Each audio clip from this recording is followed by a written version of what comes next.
Hello and welcome back to another Dare to Game video. Today we're playing Kingdom Come Deliverance 2 and we're doing another armor guide. This one is for something that I know a lot of people have been requesting, and some of that's coming from some of the shorts I put out because they could see that I was wearing some variant of this in the background, and it is the Crusader armor. So basically I'm going to be showing you three different suits of armor today. One is going to be the Crusader Sergeant, one is the Crusader Casual Knight, and then one is the Crusader Battle Knight. So essentially it's two distinct suits of armor, one of which being for a Sergeant in this holy order and the other one being for the Knight. So a little bit of background information there, I guess.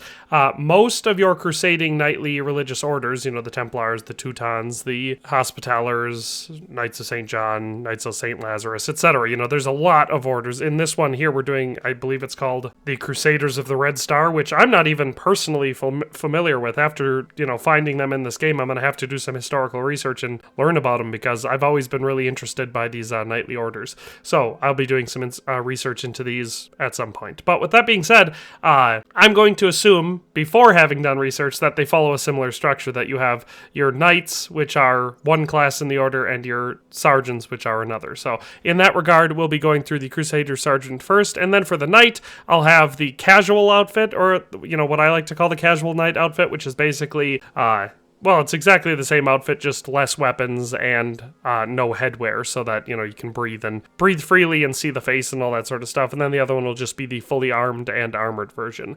So let's just dive on into it. So starting us off with the Knight, or the Crusader Sergeant, which you can see before us here, we've got weapons for him. He's going to be fully equipped with what I find to be, you know, appropriate for him. So we're going to start off with a dagger and a torch. All of them are going to have daggers and torches because they're basic pieces of equipment, and for a roleplay suit of armor, we always want to make sure we've got the things that we would want. Outside of that, we're going to have a decorated field crossbow for our ranged weapon, a war crossbow made by a true master, beautifully inlaid with bone and polished wood. This beauty may not look like it belongs in combat, but it can pierce chainmail armor as well as weaker plate armor. She stretches herself with an iron contraption called a goat's foot because no one can stretch her strong shoulders with their bare hands. This has a minimum strength of 2 and agility of 2 to use, has a power of 380, durability of 100, weight of 3 pounds, and a price of 1,467.4 groschen. I went with this one because I wanted a medium crossbow for this build, just because that's about where I like having it for this type of build, and the decorated field crossbow is, I believe, the best medium crossbow in the game. So that's one we went with. I also paired it with some marksman's bolts, just because they're like the best bolts in the game. Any bolts would be fine, but the higher damage, the better. Then we have an Order of the Cross Knight shield. There are two variants of this one. I use the one that has a slightly darker black field on it. It says a battle shield made of wooden planks joined, glued together, and covered with raw cowhide. Usually its outer side is decorated with the coat of arms of the lord or other symbol by which the warriors can recognize each other in the heat of battle. This one has a defense stat of 263, durability of 25, weight of 6.8 pounds, and a price of 242.1 groschen. This one I feel like is fairly important to the outfit because it has the crest, or the coat of arms, of the Order of the Cross. So I think it looks good and it matches the outfit, obviously. Then I paired with that a short sword, and I went with the Sword of Sir Valentine. I did that for multiple reasons, one of which being it's one of the best one-handed weapons in the game, at least at level 3, and the other one being, of course, Sir Valentine was a crusading knight who then became a saint, so it definitely feels appropriate for the suit of armor. It says a perfectly authentic replica of the sword with which the Knight Valentine once accompanied the Abbot of Sedlitz to the Holy Land. This one has a minimum strength of 10 and agility of 17 to use, has a stab damage of 136, slash damage of 144, blunt damage of 22, defense of 242, durability of 133, weight of 1.8 pounds, and a price of 1,848.7 groschen. And that is the weapons for him. So like I said, fairly basic loadout for a Crusader from this period. So a heater shield of sorts with a short sword and a crossbow and bolt. So that's all the weapons for the Crusading Sergeant. Moving on to armor, we have well, I guess we'll just start down at the base layer that all of these outfits are going to have, and that's going to be the Noble's Belt and the Noble's Pouch. You could use any pouch you want. Arguably, any of them would work here because none of these suits of armor that I've made up here are equipped with more than 2 weapon slots, so I almost paired a halberd with this one here, but then I decided against it just because I didn't want it to be too bulky and cumbersome. But any belt and pouch would be appropriate for this one. I just like the Noble's Belt and Noble's Pouch the best. So that's why I went with them. As for the base level of clothing, We have a whitish variant, whitish blue variant of the quilted hose, simple quilted leggings, not exactly the pinnacle of tailoring skill, can be used alone or as a softening underlayer beneath better armor. These have a stab defense of 32, slash defense of 43, and blunt defense of 34. Then for our gambeson, we have the short porpont. I went with a white variant of that. An expensive and honestly made quilted coat from precious fabric for all noble warriors. Has a stab defense of 14, slash defense of 46, and blunt defense of 35. Then for this one, we also needed some boots, so I went with a black variant of the travel boots just because they matched the aesthetic best. It says solid shoes with buckles that stand out for their durability and strength. They reliably protect your feet and give them a little comfort. A great choice for long distance pilgrimages to the Holy See in Rome, to the Holy Sepulchre in Jerusalem, or to the end of the world in Santiago. They have a stab defense of 2, slash defense of 3, and blunt defense of 2. With this basic outfit, since I figured they would likely be riding horses, we did want spurs, so I went with the roll spurs because they're the most basic ones that you can get, and I didn't want it to be too fancy for a Crusader Sergeant. We have riding spurs for better control of a horse. Its arms, points, and binding are all made of cheap materials, so they only provide a minor boost to horse riding skill.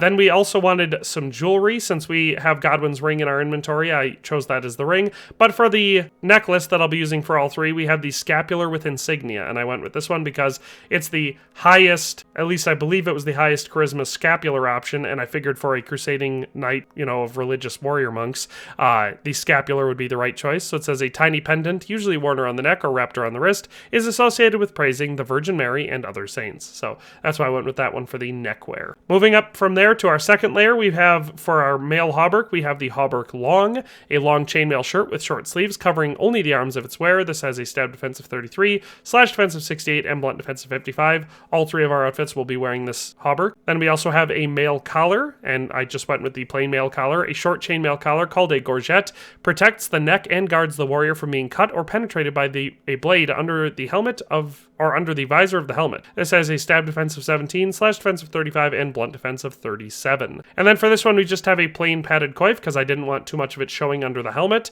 A sturdy padded cap serving as a soft underlayer beneath the helmet. A good soft padding is simply essential, even for tough guys. Stab defense of 28, slash defense of 39, and blunt defense of 33. Then moving on to our armor layer, starting at the helmet, we have the bell-shaped kettle hat. The most common shape of kettle hat, popular among the poor squires. It consists of two parts joined together by iron rivets and therefore isn't as expensive as a helmet forged from a single piece. This has a stab defense of 116, slash defense of 87, and blunt defense of 30. I went with this one because I wanted a kettle hat, and I really like the bell-shaped one for Crusader Sergeant. I think it just really looks good with this suit of armor. Then for our gloves, we have the chainmail gauntlets. Fingerless chainmail gloves with tempered sheet metal are an older type of armor and therefore cheaper to produce than plate gloves. Unfortunately for archers, and especially archers, they lack any advantages. So these still work with a crossbow relatively well, but you wouldn't want to use them as much with a bow. They have a stab defense of 104, slash defense of 74, and blunt defense of 28. For our chest armor, I kept it simple and went with the same one for all three suits. So we have the cuirass with folds. I went with a red variant, even though it doesn't matter because we have a Waffenrock. The metal cuirass with folded folds creates excellent protection for the torso and groin of the knight. The folds are also made from slats, so they can be easily moved and worn on a horse. They have a stab defense of 132, slash defense of 97, and blunt defense of 34. For our leg armor, I went with the half plate legs. Partial leg protection covering only the thighs and knees of its wearer, who for some reason decided to save on armor costs. One should think twice whether this is a good idea though. They have a stab defense of 104, slash defense of 74, and blunt defense of 28. Then lastly, for our sleeves, we went with the laminar sleeves with rondels. Full arm protectors consisting of forged slats mounted on solid cowhide leather, supplemented by shoulder protection in the form of simple forged rondels. They have a stab defense of 115, slash defense of 83, and blunt defense of 30. Then finally, on top, we have a Crusaders of the Red Star Waffenrock, a Waffenrock bearing the symbol of the Order of the Crusaders of the Red Star with a stab defense of 2, slash defense of 3, and blunt defense of 4, and also a Knights of the Cross hood, so a hood with the emblem of the famous Order of the Knights of the Cross. Stab defense of 2, slash defense of 3, and blunt defense of 4. So I figured I'd pair both of them together because I think it looks good from an aesthetic point of view, and it definitely helps with our roleplay of the Crusader Sergeant. Stats on this one are pretty solid. We have a weight of 112.4 pounds, so definitely a heavy suit of armor, but it is a full suit of armor. Value of 16,810.3 groschen, so definitely falls up in the expensive range. Now, of course, a lot of that just comes down to the fact that we have one of the most expensive cuirasses on, but all the rest of the items are also fairly expensive, including the weapons. So that's how we get that high value there. Then we have, for our armor value, we have an average average for the head of 168.3, an average for the body of 198.7, average for the arms of 169.7, and an average for the legs of 133.3, giving us an overall average armor rating, or AAR, of 167.5. So definitely not bad, nothing to scoff at there. We're approaching 170, which is where I consider pretty serious suits of armor to start. Looking at this one from the outside, here is our view from the front, which you can see, I think it looks pretty dang solid. Here's the view from the side, and here is the view from the rear. So that is our Crusader Sergeant, the, I guess, lowest level in what we're going to be looking at today for the Crusaders suits of armor in Kingdom Come Deliverance 2. Let's move on to our Casual Crusader. Alright, and here we have the Casual Crusader, which is the one I was wearing in the shorts, and people kept asking, what are you wearing? It looks awesome. I agree, it does look awesome. It's one of my favorite outfits that I've come up with so far in the game to wear, because it just looks really good. So starting us off with weapons, we're going to have the same basic layer. We have the dagger and the torch. This one is not going to be equipped with any crossbow or shield or anything, but we will be equipped with Radzig-Kobula's longsword, because, you know, for obvious reasons, it's one of the best longswords in the game. I like the longsword paired with this one, and this one is locked to our inventory for the vast majority of the story. So that is the weapons for the Casual Crusader. As for the armor, we can move down the line. Most of this is going to be the exact same as the last outfit. So we have the same pourpont, the same hose, the same noble's belt, same noble's pouch. This time we do not have boots on because our armor actually has the integrated shoes, but we did upgrade to the knight's spurs because it's a knight, obviously. We have the same scapular, the same cuirass with falds, the same hauberk, the same mail collar. We don't have any other headgear, so we've taken off some of that. We have a different Crusader of the Red Star Waffenrock. This time I went with a sleeveless variant that has the silver trim on the bottom and a much larger coat of arms on the torso of it, but it's got the same description and stats. The rest of our extraneous armor did change though, so for our gloves we have the Milanese gauntlets this time, fingered gauntlets in a typical hourglass shape. The individual fingers are protect, a series of folded iron slats. Stab defense of 124, slash defense of 90, and blunt defense of 33. For our legs we have the Noble's plate legs, a masterpiece of plate armor decorated with brass lining. The forged plates are further hardened to achieve higher durability, while the metal sheet could be weaker and therefore lighter overall. The plate legs are completed with foot protection called sabatons. We have a stab defense of 134, slash defense of 98, and blunt defense of 34. And then lastly for our arm armor, we have the Nuremberg plate sleeves. Full arm and forearm protection, made of precision, forged, and perfectly aligned metal plates. The armor is decorated with brass lining on the edges. It is named after the famous armor workshops in Nuremberg, Germany, where it may have originated, but it now commonly is made in other cities. We have a stab defense of 134, slash defense of 98, and blunt defense of 34. So our base level, our base layer of this suit of armor is the same as the last one. We've just changed out the extraneous or the exterior armor pieces, so our arms, arm armor, gloves, and legs, and then we've removed the headgear so we have that more casual appearance. So looking at it from the outside, here's our view from the front, this is what it looks like from the side, and here's the view from the back. So I think you'll agree this one is a pretty solid looking suit of armor, especially once they added in the barber options and we can make Henry look oh so much more rugged and world-worn. But I really like this one. Like I said, this is in actually this playthrough, the one I've been doing here, this or some slight variant on this one is mostly what I've been wearing. I like having the head exposed. It's obviously inconvenient if you get into combat because, you know, you could take damage and die really quickly, but it just makes it all that much more important that you're not being stupid with what you do. So I really like this one, but that's our Casual Crusader Knight. Let's move on to our full Crusader Knight. And there we have the full Crusader Knight. And now I could have modded in a great helm or something like that, but I wanted these all to be vanilla, and I do like the way this one looks. So all we've done is kind of combined a lot of elements of the first two suits to come up with a complete suit for the second one. So we, for weapons, once again start with the dagger and torch, of course. Then we once again have Radzig-Kobula's longsword, but this time we've also added in the decorated field crossbow and the marksman's bolt. So no shield on this one, and we're not using the short sword, but we do have that extra ranged weapon, which I think just provides so much versatility in combat. So weapons are very, very similar to the last two. As for the armor, same sort of thing. We have the exact same suit of armor as the last suit, so we're once again wearing the short pourpont, the scapular with insignia, the quilted hose, the Nuremberg plate sleeves, the noble's pouch, noble plate legs, noble belt, Milanese gauntlets, mail collar, knight spurs,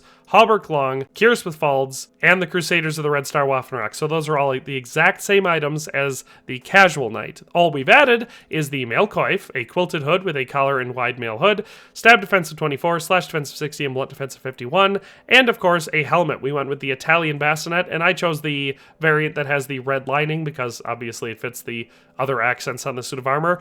A helmet with a fashionable Italian clap visor. It is a good middle ground between price and armor durability. Lately, this helmet has become very popular among mercenaries. It is a stab defense of 129, slash defense of 94, and blunt defense of 33. But that's all that we changed. So we added in the crossbow and the bolts for it, and then we added in a mail coif and a helmet. Everything else is exactly the same as the Casual Crusader.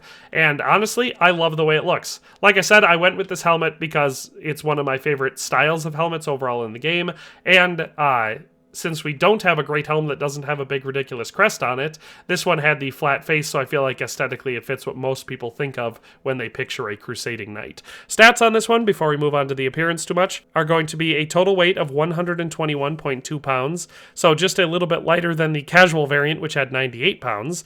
We have a value of 26,886.9 groschen, which is about 4,000 groschen more than our casual crusader outfit at 22,285.7. So again, that is because we've only added a coif and a helmet. Then we have a total AAR, or average armor rating. Well, I'll go down through the averages. So for the head, we have 184.7. For the body, we have 198.7. For the arms, we have 196. And for the legs, we have 239.7, giving us an overall average armor rating of 204.8, which is pretty solid. Once you cross over 200, you are wearing a nice substantial suit of plate armor. Now compare that to the casual one, where we're not wearing any head armor, or any other than the collar, I should say, and that one has an average armor rating of 172.3. So we've gained, roughly 30 points of average armor rating just because we're protecting the head. But as I've explained in previous videos, it's not all about the average. If you're wearing absolutely no head protection, the average doesn't matter that much because you can be killed in one shot to the head, or at least taken all the way down, and then you get your, last gasp, and then, another hit will kill you. So it's so important to have head protection. Taking a look at this one from the outside, again, I think you'll agree it just looks really good. It's the same outfit as the casual one, we've just added in the head armor, but I think in the way that we did it, by picking one that looked good with the rest of the suit of armor and matches our general aesthetic, I think it still looks really, really good. So I know I like playing without a helmet because I like seeing Henry's face in cutscenes and conversations, but if you have to wear one, I think this one is the best looking vanilla helmet in the game. And of course, most of the time you can have the visor up anyway, so you'll still see his face if you want to. But that is our third and final suit for, the vanilla Crusader armor in Kingdom Come Deliverance 2. I've seen a mod that adds in some modded items to do another Crusader aesthetic. If you want me to take a look at that, I can. But I wanted to start off, I saw a lot of people requesting this specific video, and so I wanted to start off with just vanilla items. These are all things that can be obtained in the game.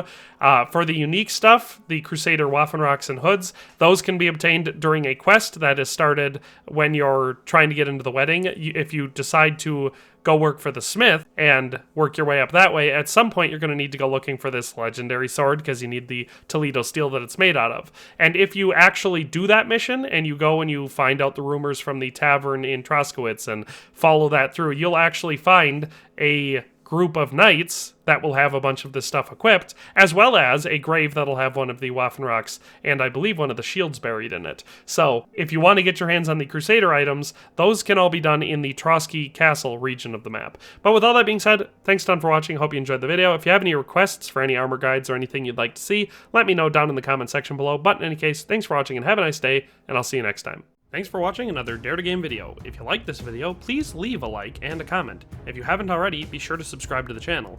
If you like my content and would like to support this channel, consider becoming a member today for as little as $1.99 a month.